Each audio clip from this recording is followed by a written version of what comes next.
ربنا لا تجعلنا مع القوم الظالمین۔ اعوذ باللہ من الشیطان الرجیم، بسم اللہ الرحمن الرحیم۔ ربنا 40 دعاؤں کی سیریز کی آج 21ویں دعا ہے۔ تمام دعائیں بہت ہیں، میں ہر مسلمان بھائی کو و بہن کو چاہیے کہ وہ صبح شام اس کی ضرور ایک مرتبہ تلاوت کرے۔ اس کے بڑے اثرات ہیں، بڑے فوائد ہیں۔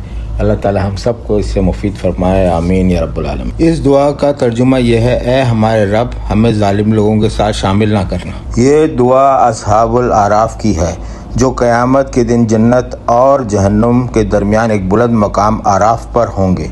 جب وہ جہنم والے لوگوں کو عذاب دیتے ہوئے دیکھیں گے تو خوف زدہ رہ جائیں گے اور اللہ تعالیٰ سے یہ دعا کریں گے۔ قرآن مجید میں سورہ ابراہیم آیت 42 میں اللہ تعالیٰ فرماتے ہیں: آپ ہرگز یہ گمان نہ کریں کہ اللہ ظالموں کے عمل سے بے خبر ہے۔ ایک جگہ سورہ لقمان میں اللہ تعالیٰ فرماتے ہیں کہ بے شک شرک بہت بڑا ظلم ہے۔ اللہ تعالیٰ ہم سب کو شرک سے بچائے۔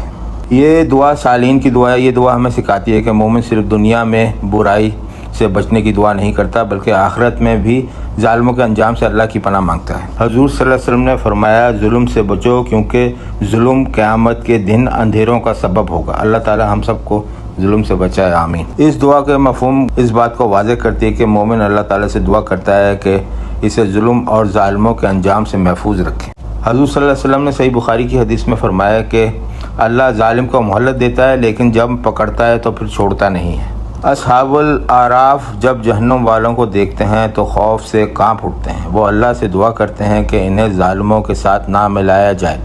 اس میں اہل ایمان کے خوف آخرت کی بہترین مثال ہے۔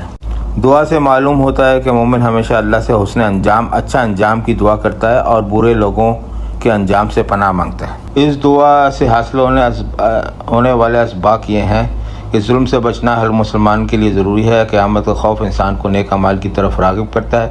مومن ہمیشہ اللہ سے اچھے انجام کی توقع کرتا ہے اور اس کے لیے دعا کرتا ہے۔ برے لوگوں کی صحبت اور ان کے اعمال سے دور رہتا ہے۔ آخرتی کامیابی صرف اللہ کی رحمت سے ممکن ہے، اور اس لیے ہمیں اللہ سے ہمیشہ صبح شام ہر وقت دعا کرنی چاہیے۔ اس دعا کے علمی پیغام یہ ہے: اس دعا کو صرف زبان سے پڑھنے کے بجائے اپنی زندگی میں بھی اس کا مفہوم اختیار کریں۔ کسی پر ظلم نہ کریں، کسی کا حق نہ ماریں، شرک اور ہر قسم کی نافرمانی سے بچیں۔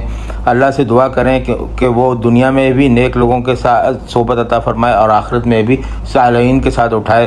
اللہ تعالی ہم سب کو شیطان مردود رجیم کے شر سے بچائے، آمین یا رب العالمین۔